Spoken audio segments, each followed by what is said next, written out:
Tras unos meses de mucha tranquilidad, parece ser que, no en el frente la tranquilidad, pero sí con el tema ucraniano en las noticias, parece ser que la cosa se ha reanimado desde hace una semana, algo menos de una semana, desde el miércoles pasado, cuando Donald Trump anunció públicamente que había hablado con Vladimir Putin.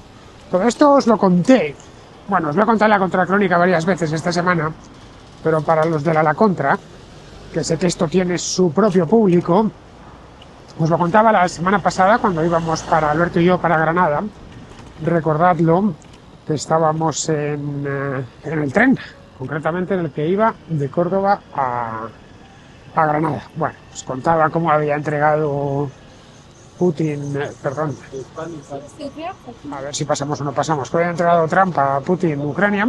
Era poco lo que sabíamos en aquel momento, acababan de hacerse públicas la conversación, y bueno, ahora ya tenemos mucha más información y además han sucedido más cosas.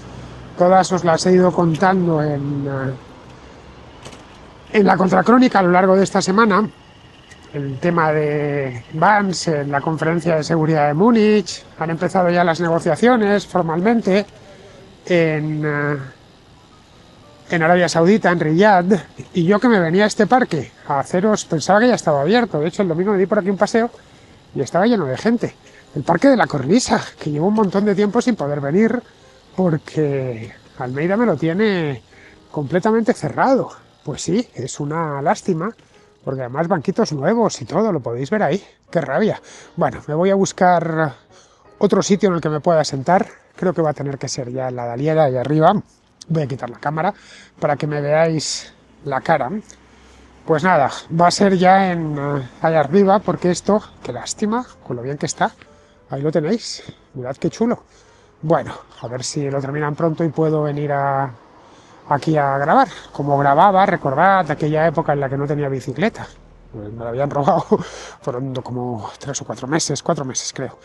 Y me tenía que ir andando. Bueno, pues para rememorar aquellos tiempos de dolor, pues me quería venir. Vine aquí hace no mucho y de nuevo estaba en obras. Total, que pasé por aquí el domingo dándome un paseo y lo vi abierto y dije, uy, qué bien, esta semana sin falta vengo a hacer una a la contra.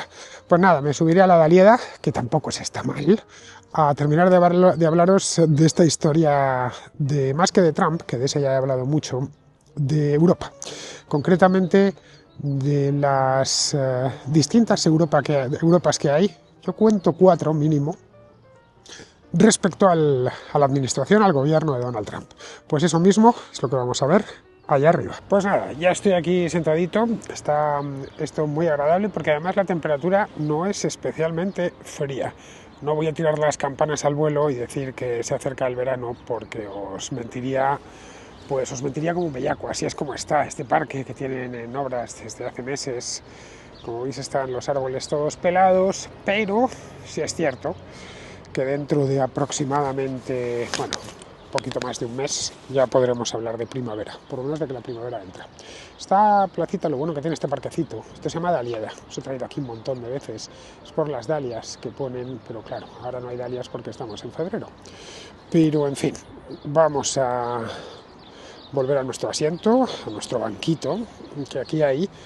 Aunque quería estrenar los bancos nuevos de ahí abajo, los habéis visto, los tienen cubiertos con un plástico Orbis. Bueno, a ver, no me va a dar tiempo, yo creo que hay uno ahí destapado, eso es del domingo, lo estoy viendo ahora, eso es del domingo de cuando vinieron aquí los paseantes que vendrían de las casas que tengo a mi espalda, que claro, tienen que estar hartos, porque ahí es donde sacan a los niños a jugar a los columpios, al perro y cosas así, o simplemente a pasear.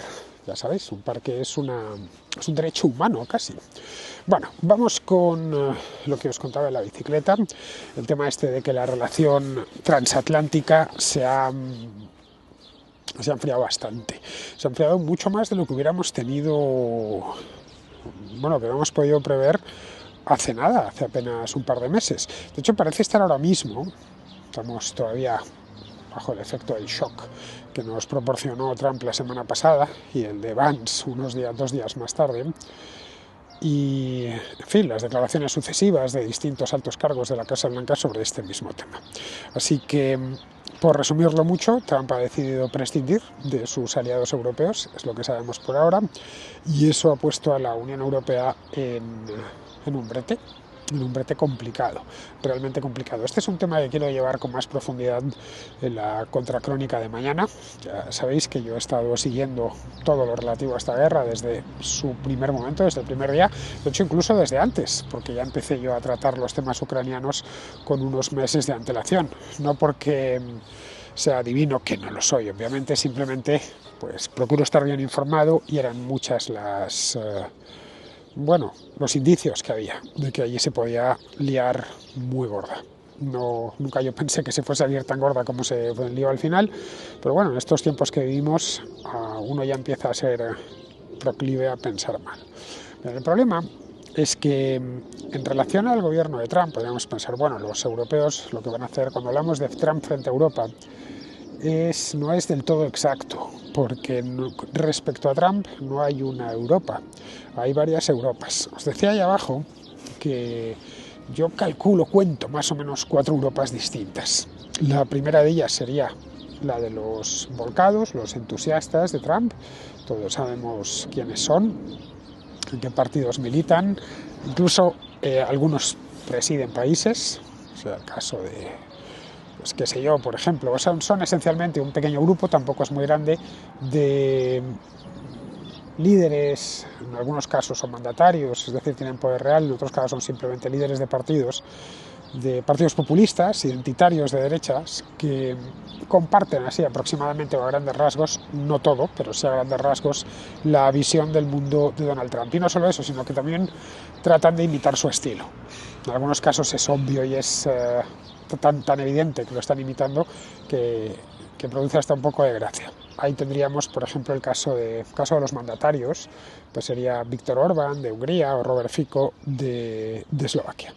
Robert Fico lleva mucho menos tiempo que Viktor Orbán, pero vamos, apunta maneras. También es verdad que Eslovaquia es algo menos importante que Hungría. Orbán lleva muchos años allí. Ahí podría entrar Meloni también, seguramente más de uno me lo dirá. Bueno, y Giorgia Meloni también forma parte de ese grupo. Sí, pero Meloni es una mujer, por lo que hemos podido ver desde que llegó al poder hace un par de años, extraordinariamente pragmática. No se atreve a dar el paso del todo, no se atreve a urbanizarse, lo cual tiene lógica, ¿eh? Italia es un país mucho más grande, más importante que Hungría, y en el caso de que sucediese algo así, Orbán se melonizaría, no Meloni se urbanizaría.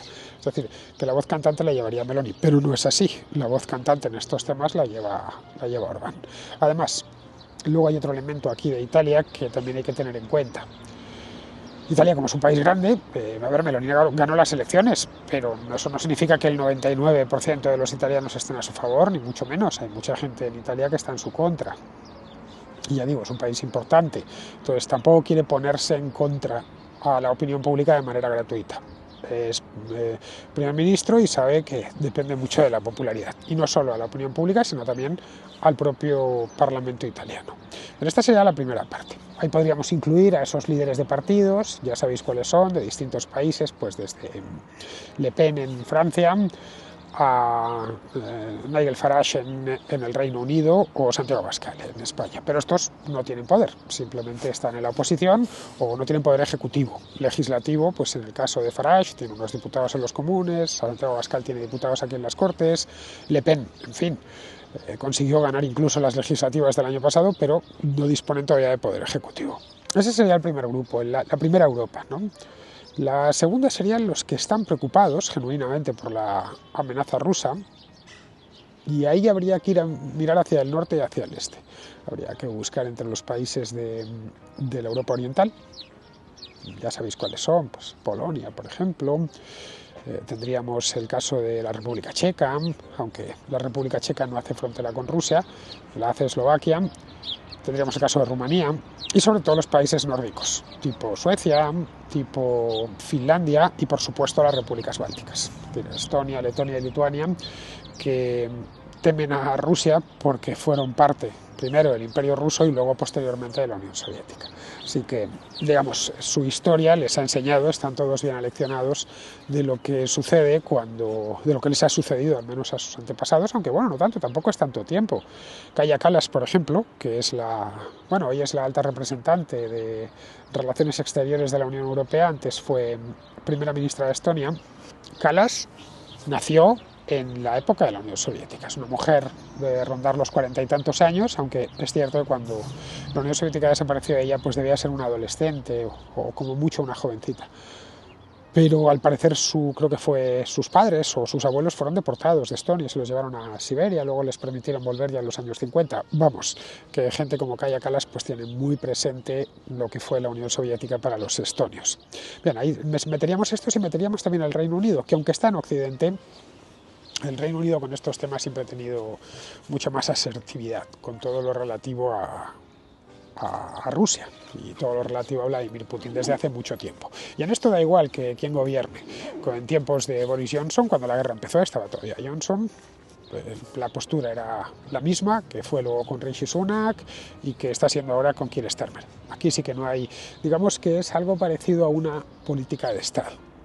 Bien, ahí lo que tenemos en este grupo, es un grupo muy heterogéneo, como podéis ver, es a los países que más gastan en defensa per cápita, es decir, lo podemos ver, el que más gasta en defensa per cápita hoy por hoy es Polonia, que se acerca ya al 5% del PIB, pero vamos, todos están, sin excepción, por encima del 2%, que era lo que exigía hasta hace poco Estados Unidos, ahora ya piden el 5%, y algunos por encima del 3%, vamos, y están esforzándose de mantener a Estados Unidos de su lado, tratando de hacer méritos de, oye, no nos dejéis abandonados porque nosotros sí estamos haciendo los deberes y esto nos lo tomamos en serio. Luego el tercer grupo serían podríamos llamarlos los deeply concerned, los moralizadores, es decir, los pacifistas. Ahí entrarían, pues, por méritos propios, Olaf Scholz y nuestro querido tío Antonio, más conocido en el DNI como Pedro Sánchez. La relación con Trump, en ambos casos, tanto en el de Scholz como en el de Sánchez, pues está completamente atravesada por el desprecio mutuo, cuando no directamente ya casi en la animadversión manifiesta. De hecho, Sánchez, como bien sabemos, está tratando de utilizar a Trump para sus propios objetivos de corte político internos dentro de España. Y luego el cuarto grupo realmente no es un grupo, es un solo país, que sería Francia. Ya, Francia constituye un grupo en sí mismo. En el caso de Francia lo que tendríamos es, bueno, un oportunista que o que ve la actitud de Trump, la actitud claramente hostil de Trump hacia la OTAN y hacia los países europeos como una oportunidad.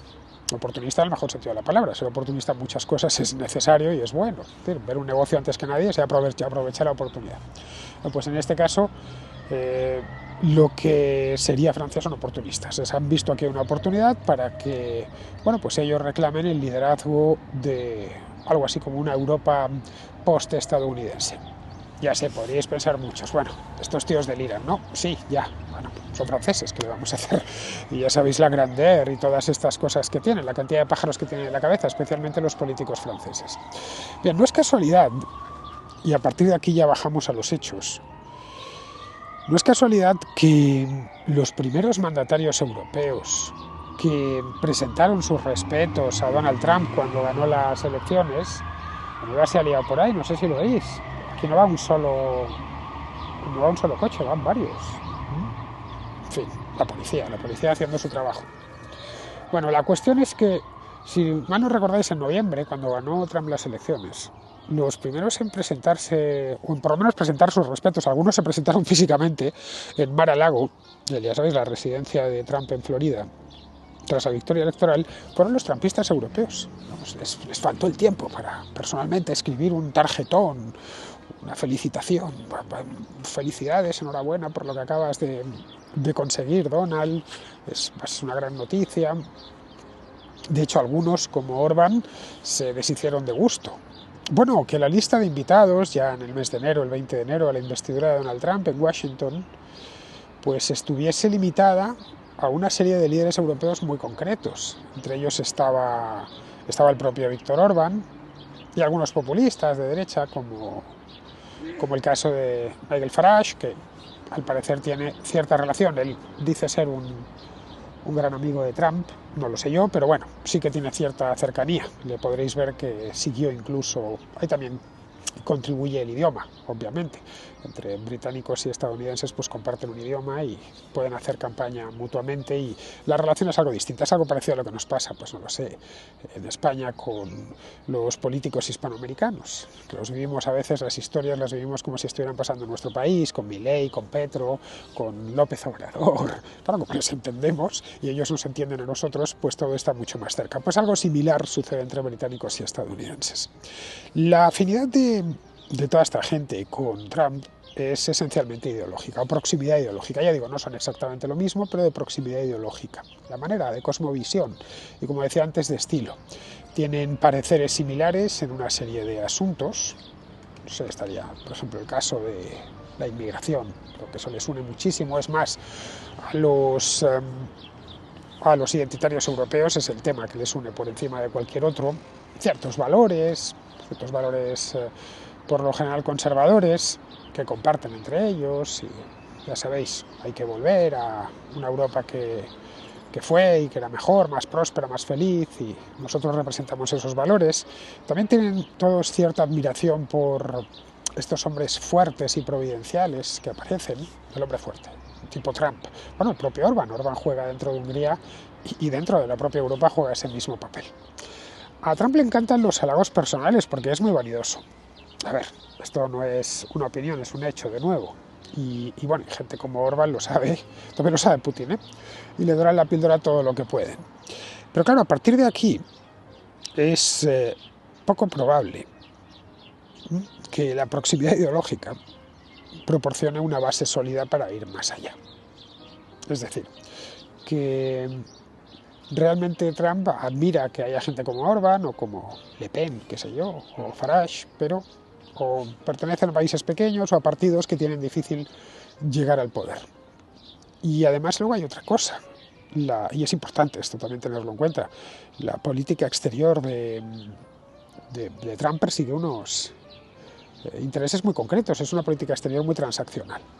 Oye, yo te doy a cambio de, persiguiendo muy realista en el sentido más crudo del término, que no necesariamente coinciden con los de los identitarios europeos. Las democracias están unidas por eso que llaman el orden liberal. Está unida por una serie de valores compartidos y sistemas políticos similares, y lo que predispone en cierta medida a la cooperación. Pero son muchos los valores, no es solo un tema u otro. La inmigración y el gusto por el hombre fuerte y poquito más. Los autócratas se dejan llevar menos por eso. Es decir, pueden profesarse admiración mutua, pero ya, a partir de ahí, que incluso diríamos que podría ir hasta lo personal, y se basan más en intereses puntuales. A ver, Putin y Xi Jinping lo mismo pueden ser amigos que enemigos. Dependerá de los intereses que tengan en ese momento. Es decir, dependerá de sus intereses que entren en conflicto o que sean inseparables. Ahora el interés de ambos es estar cerca, porque, bueno, uno le proporciona petróleo y gas al otro y el otro le proporciona cierta salida a la ratonera en la que se ha metido con esto de la guerra de Ucrania, las sanciones internacionales y tal. Es decir, digamos que se necesitan. Por lo demás, Putin no admira el sistema político ni tampoco creo que el económico chino, y seguramente Xi Jinping pues no le termine de gustar del todo la cosmovisión de Putin. Esa cosmovisión euroasiática, entre otras cosas porque China también está en Eurasia. Es decir, que son aliados de ocasión. Un poco como cuando se constituyó el Eje en el año 1940, que estaban, bueno, los nazis y los fascistas italianos sí tenían similitudes, sobre todo estéticas, pero no solo, iban más allá las similitudes. Pero claro, con los japoneses ya no eran tantas, era ciertos intereses compartidos. En tanto que todavía estábamos en el periodo colonial, pues estaban los franceses allí en Indochina, los británicos en Malasia o en Singapur. Había ciudades chinas que estaban bajo control occidental, como fue el caso de Hong Kong. En fin, que la idea que tenían, una influencia muy grande sobre China, que la quería tener Japón. Digamos que en el caso de que Singapur hubiera sido alemana en lugar de británica, pues igual no se hubieran, y quien dice Singapur, Hong Kong y todo esto, igual no hubieran llegado al acuerdo del eje, porque hubieran sido rivales. Pero si ven que sus intereses confluyen, se alían, y si no, no. La realidad es que los partidos identitarios de derecha han tenido dificultades, y esta es la realidad, de nuevo, hechos, para cooperar y construir coaliciones a pesar de su proximidad ideológica. Caray, por eso hay dos, ya sabéis. Ahora apareció uno nuevo en torno a Orbán, en el que se ha metido Vox, y el otro, el ECR, se ha quedado en paralelo, va corriendo en paralelo. Y es inevitable. Vamos a ver, para que lo veamos sobre la práctica. Santiago Abascal y Nigel Farage están de acuerdo en muchas cosas, entre ellas el tema migratorio, pero estoy seguro que no están de acuerdo en lo de Gibraltar, todo lo contrario. Ahí se sacarían los ojos, porque Farage es ferozmente patriota británico y Abascal lo mismo, pero español. Luego, entre el voxismo, sobre todo el voxismo más acendrado, hay una anglofobia persistente. Bueno, ya sabéis que uno de los insultos que me dirigen, con intención de ofenderme, que ya es curioso, es llamarme anglófobo. No tengo ningún problema, anglófilo, ¿verdad? No tengo ningún problema en reconocerlo, soy anglófilo, sí. También soy francófilo para ciertas cosas y siempre italianófilo para casi todo. Pero vamos, el Reino Unido, todo lo que es aquel país y su historia me encantan, claro. Llevo hasta, fijaos, una Barbour, 100% británica. Tengo una bicicleta hecha en Londres. Pero bueno, tengo luego otras muchas cosas que no son de allí, y hasta la lengua inglesa no me gusta demasiado, me parece muy fea, cosa que me encanta cómo suena el italiano. Así que bueno, me intentan insultar con eso, ya sabéis, están con la tontería esa de la anglofilia y no sé qué.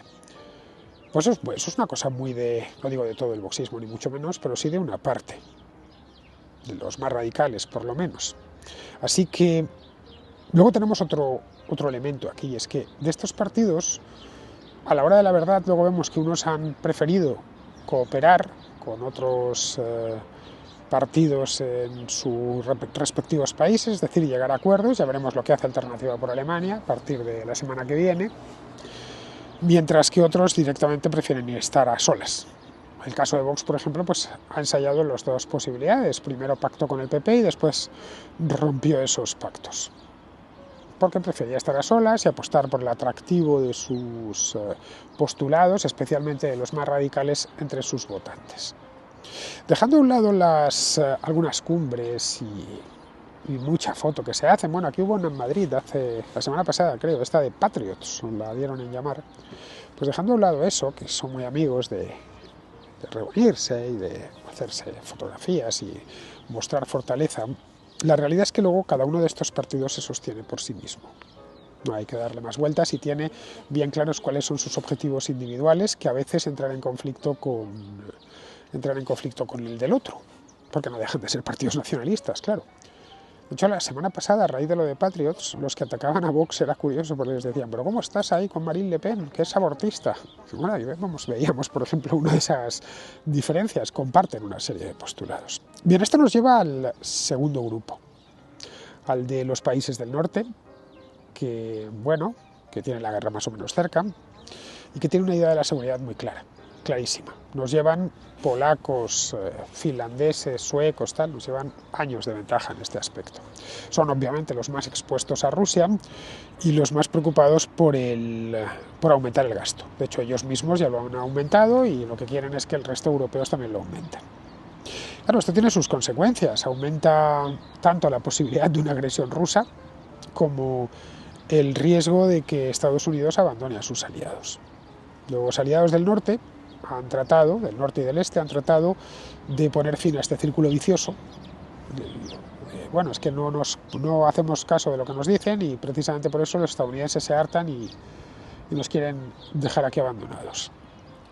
Y ellos han apostado por esa vía. Bueno, cuanto más gastemos y mejor nos portemos, más probable es que Estados Unidos se quede y ayude su sola presencia a disuadir a Rusia.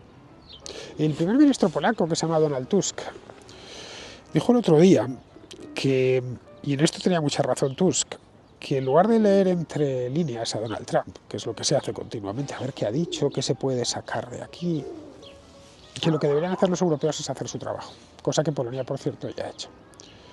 Polonia, Estonia, Lituania, todos estos apoyan el nuevo objetivo de gasto de defensa del 5%. De hecho, en el caso de Polonia ya prácticamente han llegado.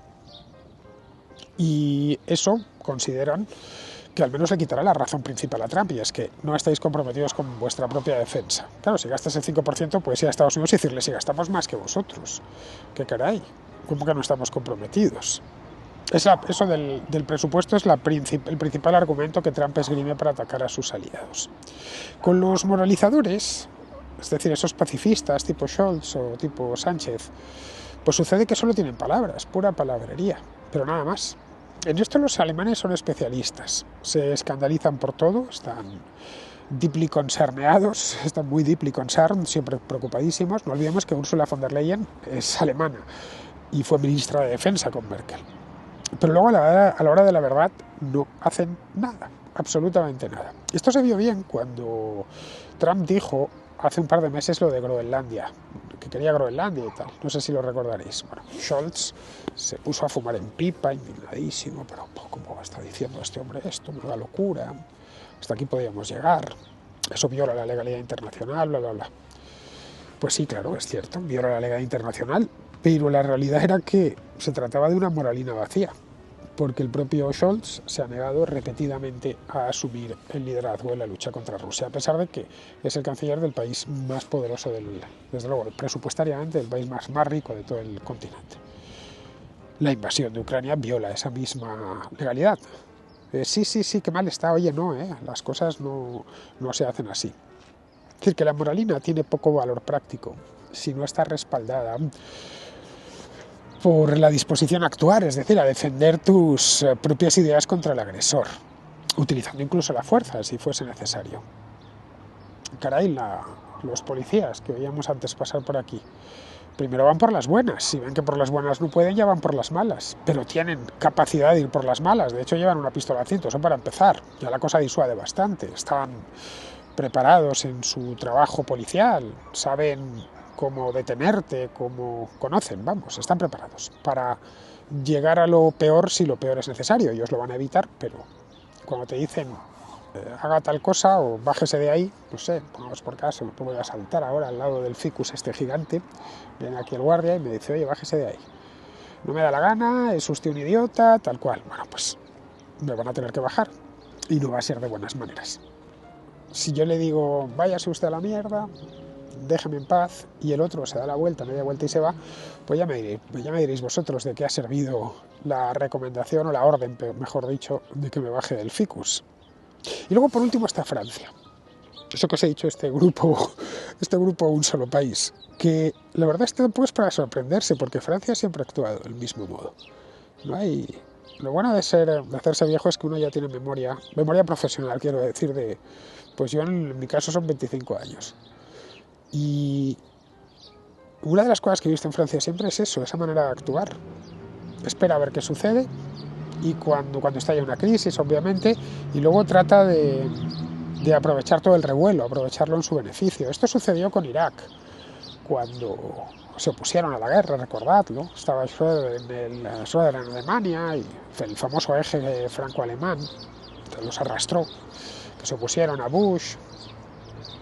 Sucedió de nuevo en 2011 con aquello de la primavera árabe y la guerra en Libia, que quien más lo empujó fueron los franceses. De hecho, quería dejar a Estados Unidos al margen, como Estados Unidos ya estaba de retirada en esa zona, y Obama tampoco insistió mucho, Pero bueno, que se quemen los europeos. De hecho, España participó en aquella operación. Recuerdo haber calculado yo en aquella época con Manuel Llamas en el periódico cuánto nos costaba diariamente lo que se envió. Creo que era un submarino, unos cazas, una cosa así, un dineral. Estábamos en plena crisis, recordarlo. Entonces había mucha sensibilidad a esto de los gastos. ¿Ven? Todo eso lo movió Francia. Con esto lo que tratan de hacer es reivindicar su autonomía estratégica, mostrando a los europeos pues que ellos deben hacer lo mismo, pero bajo la dirección francesa, claro está. Porque Francia es muy europeísta, sí, les encanta. Joder, no somos más europeos que nadie y tal, pero tampoco hasta el punto de comprometer sus propios intereses nacionales. No sé, por ejemplo, Francia tiene, como el Reino Unido, desde el final de la Segunda Guerra Mundial, un asiento en el Consejo de Seguridad de la ONU. Podría habérselo cedido a la Unión Europea. Esto es más, se ha dicho en más de una ocasión. Solo hay un país de la Unión Europea, antes eran dos con el Reino Unido, solo hay un país de la Unión Europea que tiene una plaza en propiedad de miembro del Consejo de Seguridad permanente, quiero decir. Sabéis que los otros son Estados Unidos, Rusia y China. ¿Por qué no se lo cedió? ¿Por qué no se lo ha cedido? Bueno, pues porque hasta ahí podíamos llegar, somos europeos, pero para ciertas cosas no tanto. Bueno, este es el viejo deseo gaullista de ponerse al frente de Europa, pero utilizando siempre Europa, la Unión Europea, como vehículo para sus intereses nacionales. Pero ya sabéis aquello de Europa capital París, esto lo solía decir Jorge Semprún Maura, que en paz descanse. Él vivía en París, sabía lo que se decía, conocía bien a los políticos franceses. Esto a los británicos, como es normal, pues no les termina de convencer. De hecho, lo rechazan abiertamente. ¿Cómo que Europa capital París y Londres? Y nosotros, que sí, que Francia es importante, pero nosotros no lo somos menos. Para alemanes y españoles, en cambio, es perfecto, por eso siempre se dejan querer por los franceses. Siempre. Bueno, ya sucedió no en la guerra de Irak, porque aquí estaba Aznar, que decidió alinearse con los Estados Unidos, pero ahí sí que se alineó Alemania, y en el año 2011 sí que el gobierno de Zapatero fue de cabeza. ¿Por qué? Pues porque es mejor para el gobierno aquí en Madrid o en Berlín que tomen otros las decisiones y así ellos se lavan las manos. No, contribuyen, pero sin tener que tomar decisiones difíciles de cara a explicarlas a la opinión pública y tener que liderar nada, que eso siempre ya se sabe que es muy cansado. Al final, el enfoque más adecuado, más pragmático, más realista, yo creo que es ese segundo grupo de gobiernos capitaneados por Polonia y gobiernos del este y del norte, por Polonia y por el Reino Unido. Es decir, que sería mantener viva la OTAN como un instrumento perfectamente válido para los tiempos que corren, y una vez tienes viva la OTAN y con buena salud, pues fortalecer su capacidad de disponer de recursos humanos y materiales para poder hacer cosas con ellas. Para empezar, para poder pasar de las palabras a los hechos, si fuese necesario. Lo que os decía el policía, os voy a enseñar el ficus al final. Es que había un tipo antes ahí, tampoco quería sacarle en la cámara. Ahí está, este ficus, mirad. Imaginamos que me subo ahí.